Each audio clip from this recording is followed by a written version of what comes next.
Magandang araw po mga Kapinoy. Isang maulang araw po kamusta po kayo? Magandang umaga, tanghali, hapon, gabi. Kahit saang parte ng mundo kayo naandon Ngayon po ay ano bang araw ngayon? Araw po ng Huwebes. Ngayon po ay araw ng Huwebes at February 13. Isang araw na lang, Valentine's na. Okay? So, right. Ngayon po ay napapansin ninyo ay medyo maulan. Maulan sa amin ngayon. Maganda-ganda ito. Mas maganda po ito ulan kaysa snow. Dahil hindi kailangan magpala. Hindi kailangan magpala ng snow. Mahirap-hirap po. Ito namang ulan, hindi nyo kailangan palahin ng ulan. Okay? Alright. So, sa mga balitang naririnig ko diyan sa Pilipinas ay talaga namang mukhang marami ang at napakalaki ng magiging mukhang malaking epekto at makakaepekto ang pag-suspend ni Chis Escudero ng impeachment hearing. Pero po ako napanood ko yung interview ni isang kilalang journalista, TV anchor, kay former Justice Ascuna. Dinidiscuss po nila tungkol doon sa impeachment ni Sara Duterte, at saka sa implikasyon ng pagsuspende ni Chis Escudero ng pag-hear sa impeachment. So, bibigyan ko po muli kayo ng kung mga nangyari nung una. So, alam po natin na nagkaroon po ng impeachment complaint at i-file po ng House of Representatives by a vote of 215 signatures. Ngayon po atay somewhere around 245 na to 250. So, dumami na po. Pero nung pong i-file yon, ay meron pong 215 signature ng mga congressman. Alright? So, idinirekta po yon pagkatapos na mapirmahan yon at saka ng process ng Kongreso, ng House of Representatives, isinabmit po direkta sa Secretary General ng what we call this, Senado, na tinanggap naman ng Senado. At pagkatanggap po ng Senado, ay hindi po pinansin ni Chis Escudero at sa halip ay nag-adjourn ang Senado. At ang sunod na pong ang tawag dito, session ay sa June 2 daw. Okay? Katapos na ng eleksyon. Okay. So, kung June 2 ang election, matagal-tagal pa rin po. June 2 ang session ulit, matagal-tagal din pala. Okay. So, marami po ang umangal. Marami ang umangal sa pag-adjourn ng Senado nang hindi man lang inintindi muna ang impeachment. So, at marami po nag-aagam-agam na baka nga makaapekto ito, ba't ang tagal naman, mga 4 na buwan, napakatagal po nun sa politika, marami po mangyayari.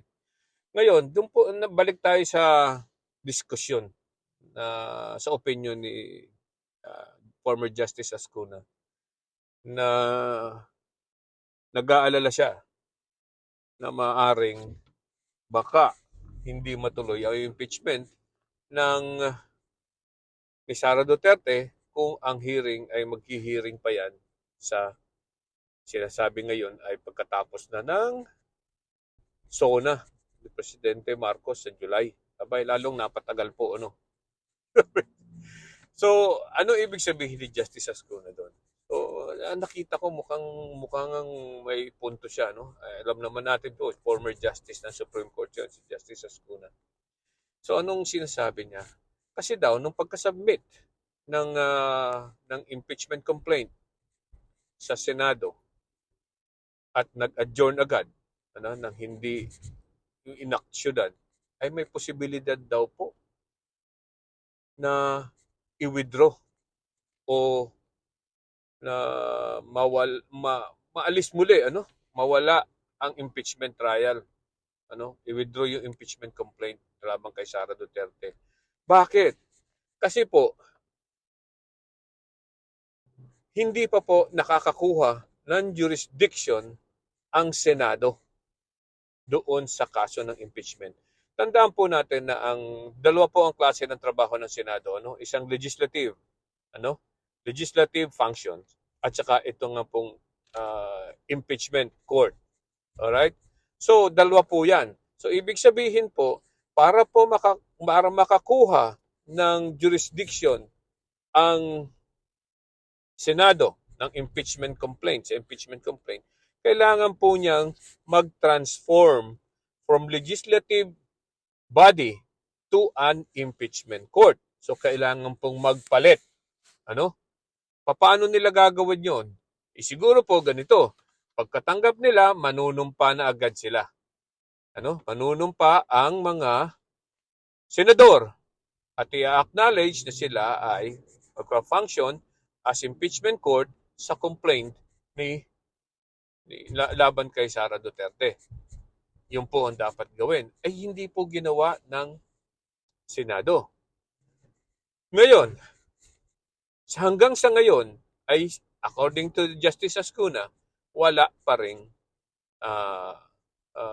jurisdiction ang ang Senate, which makes sense, Kasi hindi naman po automatic 'yon, na from legislative function yun agad ang gagawin mo papunta ka sa impeachment. Kailangan pong i-acknowledge ng Senado na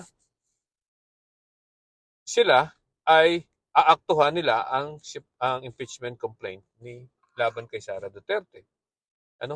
Tapos manunumpa na ang mga senador na gagawin nila ang kanilang tungkulin bilang mga huwes sa impeachment court. Yun po ang dapat. And then they can schedule yung mga trial and rules, pwede nilang sabihin, ganun po, during pagkatapos nilang ma-acquire ng jurisdiction. Alam niyo yung jurisdiction, ibig sabihin karapatan, Jurisdiction ay power within to act on it para aktuhan ng isang complaint, Alright? So, hanggang sa ngayon, sabi nga ni Justice, wala pang jurisdiction ang Senado kasi hindi pa nila ina-acknowledge na sila ay aakto ng impeachment court.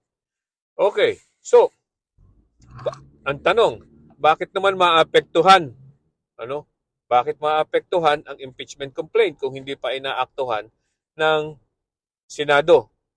Kasi po, kung aaktuhan ng Senado yan, after ng SONA, alright? Ibig sabihin po yan ay July. Nakatapos na po ang eleksyon at nakapanumpa na po yung mga bagong congressman. Kasi po may eleksyon di ba? Sa second Monday of May. So, pagkatapos ng eleksyon, mag-a-assume po yung mga bagong congressman sa June 30. Correct? Alright.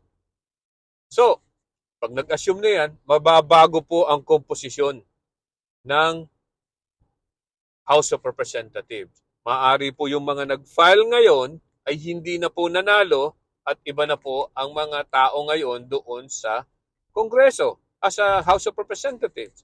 So, ibig sabihin, yung 215 na nag-file na yan, baka wala na diyan. At saka, iba na po ang komposisyon. So, they have a different and distinct personality now.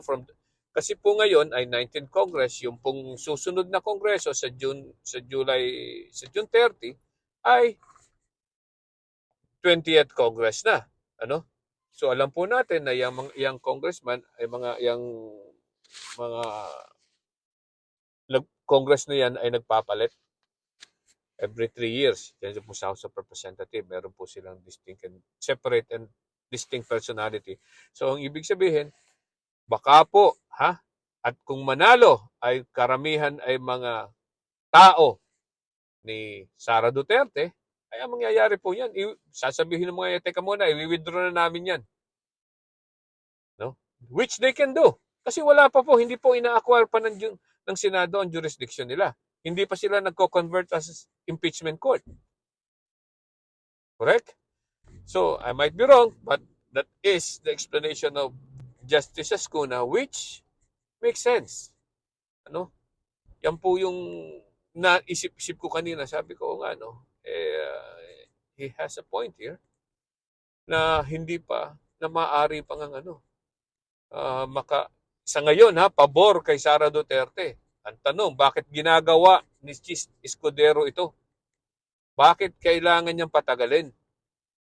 Ang dahilan lang niya ay dahil inupuan ng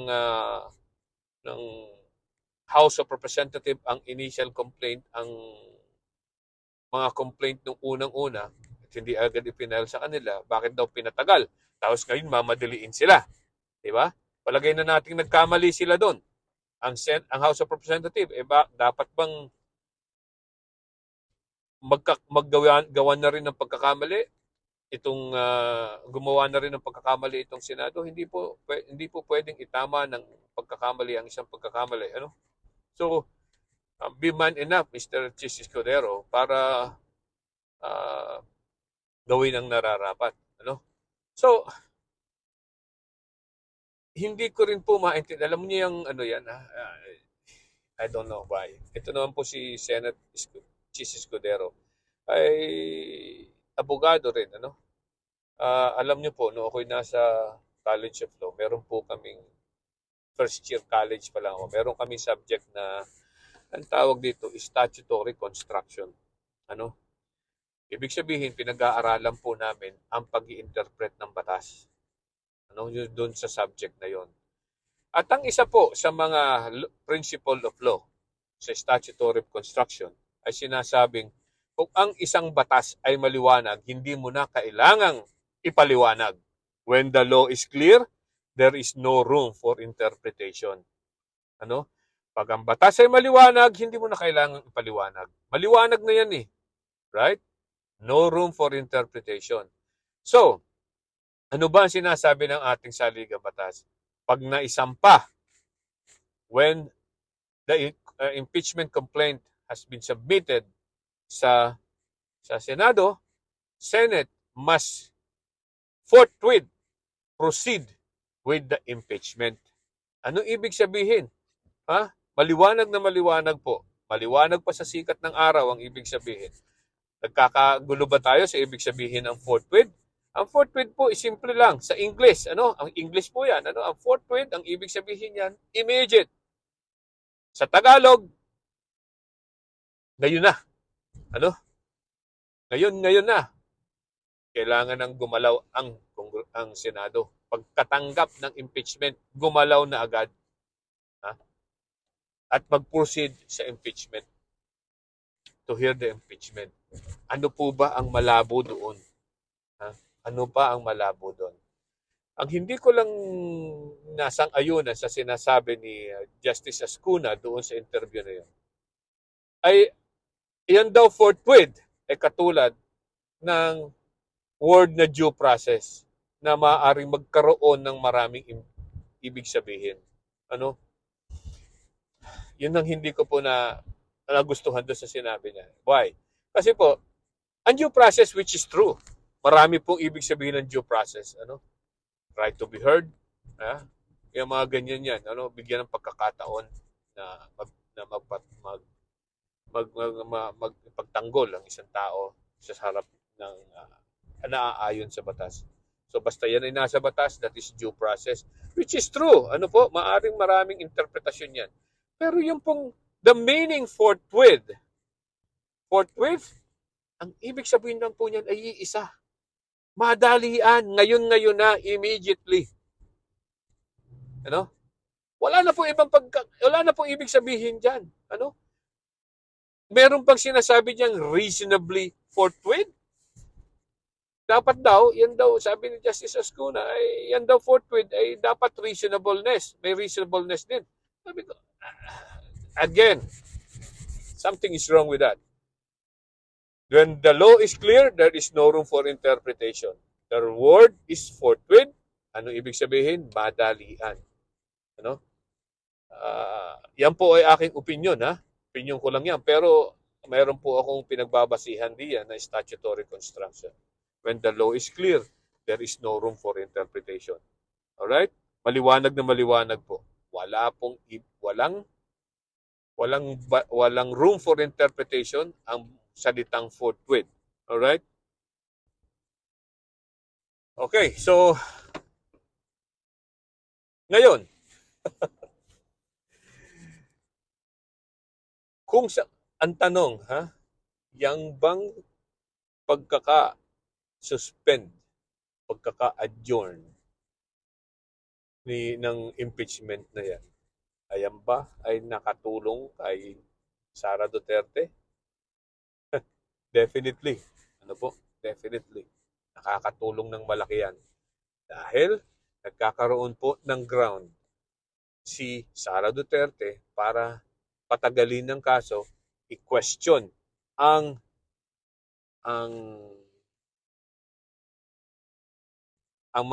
mga issues na yan sa Supreme Court. At alam naman po natin, ang mga issues na yan, pag ang Supreme Court ay napakatagal pong gumalaw. Padalawa, yung pong mga tao sa Supreme Court, halos lahat yan, in-appoint na ni Duterte. Hindi ko naman po ibig sabihin ay sila'y magiging unfair, pero sinasabi ko lang po ang katotohanan. So, okay. Mga bagay-bagay na totoo at maaaring mangyari. Kaya kung ako sa ating sa taong bayan, persahin natin si Chis Escudero na aktuhan, at mag-assume ng jurisdiction agad-agad sa impeachment complaint laban kay Sara Duterte, para hindi na mai-withdraw ang complaint na yan ng sa susunod na mga congressman na maaaring mga baka tao na ng pabor sa mga Duterte. Okay, maraming salamat po. Bye-bye.